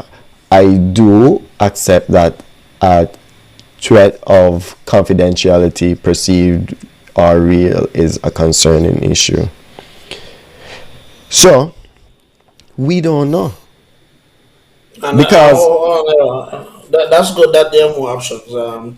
Mhm. I hope that people actually take advantage of these options. So, to those in the public and private sphere, what we keep up the good work. what we would like for Curtis to do, if she is able to, like just post some of those options right here in the chat so people could share those, because you remember the last show that we had, Reese, with mental illness. I think it was the one with 2 weeks. The one with yeah Dr. Bangson and yeah yeah yeah Ashija Bang. yeah. Yes. You remember I sharing that someone had reached out to us and like Yes. thank us because they were going through whatever and Definitely. big up, so Yeah. with that said, But, Curtis, if but you have the links, something shoot to them. Hmm? everybody, one of the things that we realize in society, everybody has that one friend that is so strong, right? They're for everybody. And everybody could talk to them, but you know what we realize? Nobody never check on that one person and say, "How are you doing? Yeah, What going on with you?" Not realizing that that same individual has their own problems as well. yeah, yeah. Kevin says, "My brother, the good book says, this too shall pass, and I have helped people and myself with those words from the scriptures." And that is true. That is true, Kevin. But for some people, they don't feel like things will get better. Yeah. Um, There's some people that they may have everything that they want in life, and they just can't find that one source of happiness. It's a moment. And that's what you sometimes see. Especially when there's a off balance, because a lot of the times there's the chemical off balance to it. It's not just, it's something. But we can roll into some more statistics. 1 in 5. 1 in 5, Reese. That's 1/5. 20%. Approximately, men develop alcohol dependency during their lives. 20%. We don't even want to talk about the veterans, bro. The male veterans, regardless of their form of service, experience nearly twice the rate of alcohol and drug use as women. That's a little different.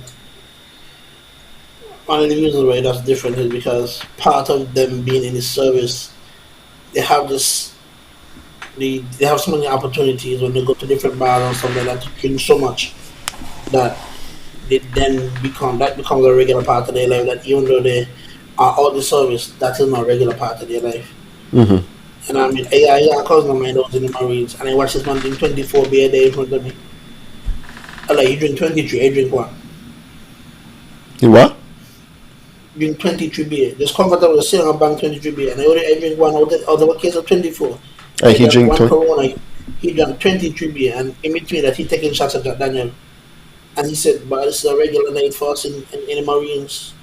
I said, "Bye." Yeah, you know how that would have worked by. But there's so many people that they've been through the service that this is what they're accustomed to. That even though they're out the service, the body accustomed to it, it's hard for them to stop.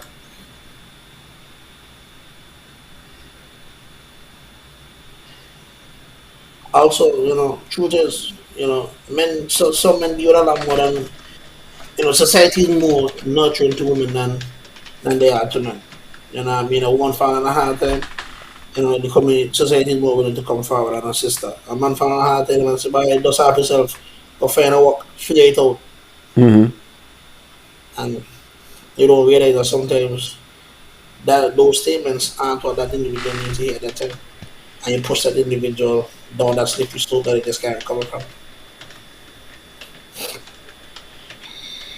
Down that I keep sliding.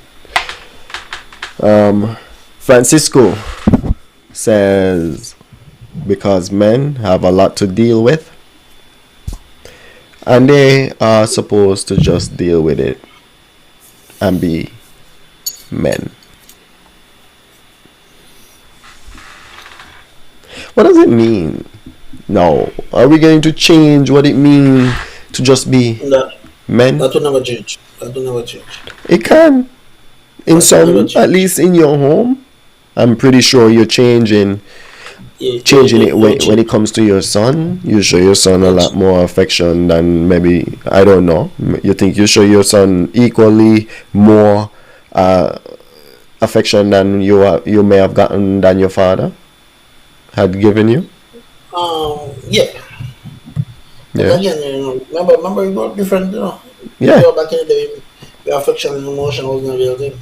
And I'm pretty sure you're going to have certain conversations with your son that you may have never had with your father. Because I have my son, and the kind of conversations I'm planning to have with my son, I taught my father how to say I love you. I did that, like on the phone, having conversation, and time to hang up. It's time to tell that person, yeah, I love you. That wasn't a thing. And when I started doing it, you could hear the not sure how to react. Yeah, not sure how to react, and now it's like, he would say, love you all, love all of you, and we express our love and make sure we tell each other that, sometimes people say, "Oh, you're just saying it," but at least it's being said. At least it's being said. That's a big part. At least it's being said. At least it's being said, and it's not that we're just saying it. You know, we expressing that level. Speaking of Francisco, I remember one time I was scrolling through Facebook and I saw him had a post with him and his dad, and they both had on shirts, and he a big up his father on his birthday and say he love him and whatever, and his friends made fun of him, right? And it could just be banter, it could just be oh yeah, ain't up, it's just we making joke, but sometimes things like that make men now go in a shell. I think they said something like, "Oh, look here, he on Facebook with a man without shot, check it out, fire burn," and whatever the case may be. And I'm like, everything we got to make joke of. The man there show respects and love to his father rather than we just say, big up yourself and your father upon your earth strong. Is a joke. And you never know how a person would take certain things. That's true. So when you go that route, it might push that person now to say, "Bye, the man make fun of me." Boom.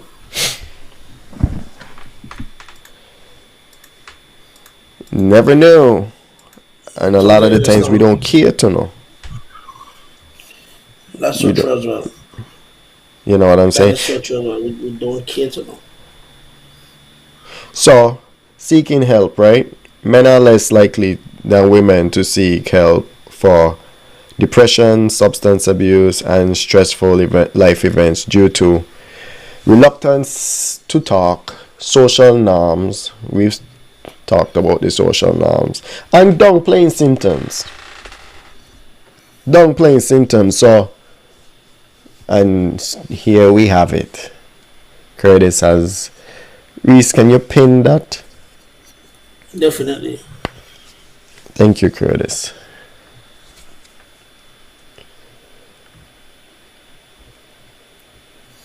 Downplaying symptoms. Maybe I'm downplaying a symptom. When you asked me, "Hey, have you ever thought about suicide?" And I was like, "No, but maybe I have." And I'm downplaying it. You know what I mean? Very possible. Maybe I open to mine. I know that I have been there. And that's the first. Me and you are friends, close, and that's the first I've heard. You know what I mean? And for me, not knowing that my brethren goes through these kind of things, whatever the case may be, shows a part of where men probably lack communication, or maybe it's just a sensitive conversation where you didn't feel open to sharing and passing that burden. But I want you to know, if there is ever a case where you're talking to your therapist and you can't get a therapist and you need someone to talk to, bro, reach out to me. Yeah, man. If it's one thing Well, no, I think, and I'll be honest with you, like when I went to therapy, and I think the therapist says more people than you think contemplate suicide. Yeah. I think that time I would have just leave University of Virginia, and so they were telling me like so many people in college they contemplate suicide more than you think. And a lot of the business owners, a lot of CEOs and stuff like that, they contemplate suicide a lot more than you think. Yeah. And as explanation was, people thinking about it is okay, but going through the process is where it becomes a problem now. Yeah. So, that's what it is. But trust me, man, a lot of people that we know, even if they're not willing to just say it. Yeah. Contemplate even though that haven't contemplated suicide, have contemplated homicide. Yeah. They're contemplating some form of violence to get an emotion out. Really? I had a terrible temper as a youth, so I do understand that. And what you say is important because I hope if there's anyone listening who contemplates suicide, it is maybe, I don't want to use the word okay, but it is not as taboo as you think, in the sense of, that might be the wrong word as well, but there are more people out there who goes Yeah, through people the going through same the thing. same. There are people going through the same thing. Yeah, Don't ever feel like your challenge yeah. is a solo challenge. You're the only one experiencing these situations. There are many more people out there just like you trying to Hmm. figure it out day by day. And even though it may be tough, you take it one day at a time. You push forward and you take it one day at a time. You find something that you are into or that you feel you could do, and you put your energy and time into that. And sometimes that is what actually helps you break break that feeling or break that cycle. Yeah, yeah. We have some comments here. Um, Curtis actually posted a list Well, of services. did you pin it? I definitely did print that Okay. without a doubt. So I appreciate you, Curtis. Thank you. Thank you for actually sharing those with us. Anybody who would like assistance, know that they need some form of help. You just want someone to talk to. Yeah. You could have reached out to any of those individuals and they should be able to assist you. Comment here from Tarian. Black folks, West Indians are some of the only people to this laugh at and make people feel bad for doing the right thing. Whether it is showing love or just stay on the right and straight line. I think that would have been about the situation with Francisco and his dad. Hmm. Which he's totally correct. He's totally correct. We have a tendency of making fun of things that we shouldn't make fun of. Yeah, it shouldn't be comical. It shouldn't be a topic, but we have a tendency of using the most peculiar situations and making those headlines or making those um, very trivial things, and it's sad. You know. Let's go to Chef's comment. That's the toxic masculinity. Men would lie to 12 women and tell them they love them, but would never say to a male friend or family they really love. That is true. A lot of men out here willing to tell women that they love them, but they're afraid to tell a male counterpart, a male friend, a male family member, father, brother, son, that they love them. I totally agree with that. What else is here?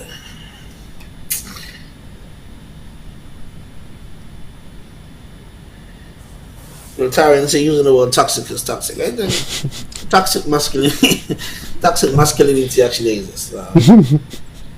It is a If thing. if if if fear of opening up is also a thing. If fear of letting someone in is also a thing. And you know what? You know what it is though. I'll tell you what it is. I'll tell you what a major part of it is. If fear of opening up and letting someone in is a thing because you don't want to appear vulnerable, and you don't know if that individual that you're opening up to is going to sometime down the road use what you said to them against you.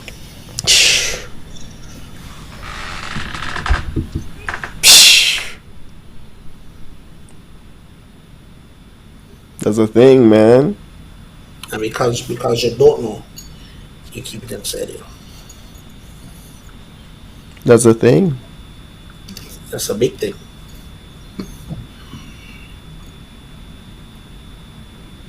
Yeah, that's a thing, man. I see a comment from Kevin on here. To anyone watching this, I decree and declare you shall not be you shall not die but live, rebuke the spirit of suicide. Alright? Kevin, we thank you for that. Respects. We definitely do thank you for that. Respects. But yeah, I Respects. think that's one of the biggest things. People are afraid to open up because you don't know the information you put out is going to be used against you in the future. It is a problem. It is a problem, bro. Cause even Bob Marley tell you only your friends know your secrets, you know, so only them can reveal it, eh? And that is so true. That is so true. At least you know if you tell your therapist something and end up on the road, Make some money. you make some money. Yeah. You make some money. You can be held accountable. They're afraid of telling their male friends they love them because they are afraid to be considered gay. But that shouldn't even be an issue if you're sure about your sexuality. And that is a strong point. You know what I Confident mean? on my levels, you know, so me could Strong tell point. anybody any day because me confident on my levels. But once you love your friends, you're supposed to be able to tell your love your friends. Hey, yo, when I tell my male friends them I love them, right? It does shock them, you know. Hey, Reese, I can tell you this. I love you, you know. I can tell you this. Yo, I love you, Jed. And Yeah, bless her. you was what it sounds like like. a real friend, right? Yeah. I ain't even going to lie to you. Like, I don't be walking. Like, I don't be home sometime and I say, bye, Reese is a good a good friend. Anyway. But, like, it is the truth, what Francisco said. No, it's very true. And It is the again, truth. we live unfortunately, we grew up in a time where you couldn't say I love you to a male. It was viewed as a homosexual thing. Yeah. Now, that again is very toxic. Yeah. And that again is why a lot of boys, a lot of people have sons that never hear the father. A lot of males never hear the father say I love you because it is viewed as a homosexual thing. But I don't feel that way. So, You know, speaking of homosexuality, gay and bisexual men are more likely to develop mental disorder than heterosexual men. Gay males are at an increased risk of suicide attempts, especially before the age of 25. And I could see that for them, you know, with society makes it hard for them. make it hard for them. Society makes it very hard for them. Makes it hard for them. So even if a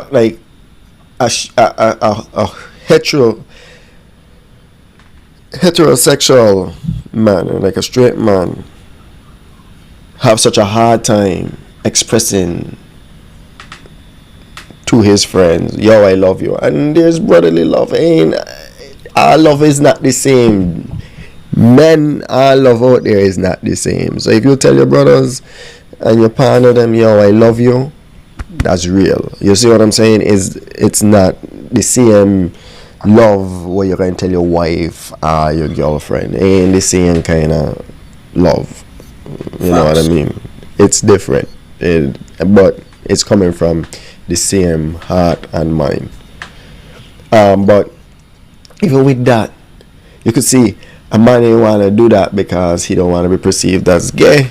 You could imagine what somebody who is actually gay would feel like, have this feeling, this burden of the trapped or whatever the case may be. You see what I'm saying? And then can come out or whatever. You know?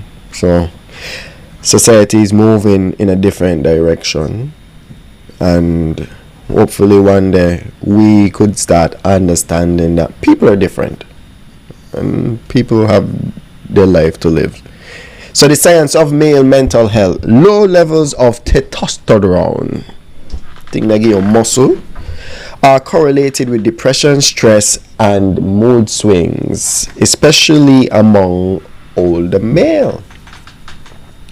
I think they kind of talking about when Mr. Things stop, too. That can make any man depressed. That's a thing. That's a situation. Like my tell come therapies after a bad night too. Yeah. Yeah. So that's a real thing. Bro. One bad night will send you crazy, and especially if you know it's somebody that will talk. Boy. Guinness. Your head, Guinness a day keeps the Viagra away. I was your head actually in start to hurt conversation. you. Your head start to hurt you. Your heart burn. Your belly feel like you got your bathroom full there. Boy, your knees start to buckle. Boy, Oh, jeez. so it'll be real. It'll be real. I was actually in That's something really real. conversation this week, like a conference conversation, me and two other guys, and one guy actually opened up about like him having problems with like with that, and I was like, dang, this man is brave, yo. Like this man is so brave because a lot of men were gonna open up about that too. No boy.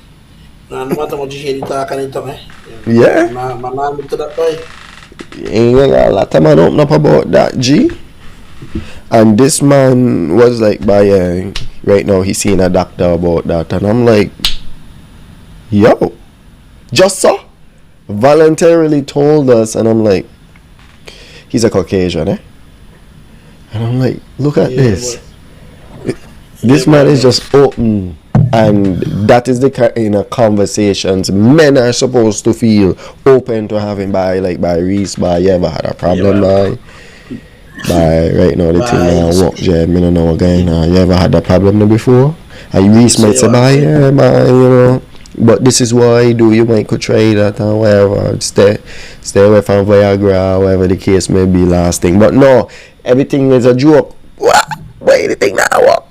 By what dead? Let them stop dead, and then kind of thing. Everything's joke to people. Men have a hard time. No pun intended. Right for now, what boy? Yeah. I work soldier. Much. It's jokes. Employee not show up to work. Even when a man ain't got a child. Oh, don't talk about that. Mr. Moko. When a man not got a child. My society is very hard on males because males are supposed to be strength. I want to say she want a child. She want to wait until she finish school, get a good job, pay off her student loan, and then get a child. So she get a child with 25. Perfectly fine. A man is saying by the age of 25, you don't got a child. Mule. The boat. Mule boat. It's hard. Man, they take the sea hostel leaving, going over to Redanda. MB And Mule. you get a jump. Sure. Wow. Crazy. So let me read this real quick because we're wrapping up. Does Nevis have a place where an individual can go in for therapy sessions? And if they do, does your therapy session remain confidential? Yes, Curtis actually replied to that earlier, Francisco. If you look at the bottom of the chat, it is actually pinned with Curtis comments of the options. Yes. For assistance in Nevis, and she also spoke about the confidentiality. You know, even if it's realized just a mind thing, it's she understands that it's a thing, but there are options pinned in the comments, so you could actually see that. And I think her name was one. Big up to Curtis for actually providing us with that information. Yeah, we have some professionals on that list. We have all professionals on that list. Tyrion said me about life rough, and he would know about it. Big up yourself, Tyrion. Well, Reese, so we didn't get into the incarceration portion of it, but that's fine. We reached the end of the show. We didn't get into it, but it's going to be an ongoing conversation. It's something that we have to keep talking about. Mental health is something that's very important. Everyone has some strain of mental health within them, and we have to make sure that we preserve our mental health. You know what I mean? Or peace of mind. You know, for anyone that has any situation that they're going through, if you don't want to reach out to a friend or a family member, reach out to a trained therapist and get the help that you deserve.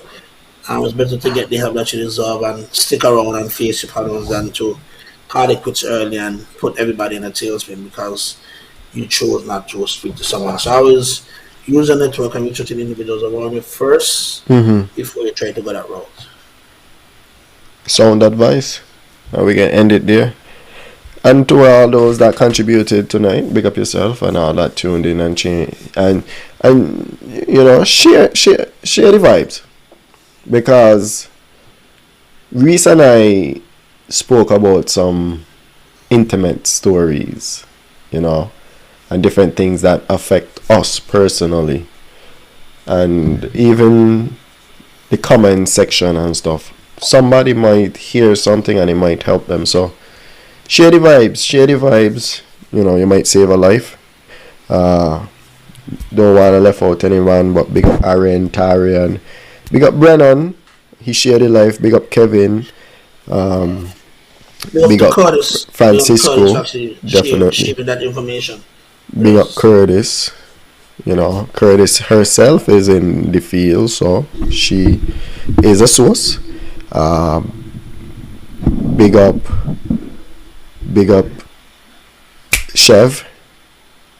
One time, all time. And if I missed your name, please do not hold it against me. Definitely. I would just like to say thanks for everyone for joining us tonight, and we're here again next week. And as for usual, it has been real.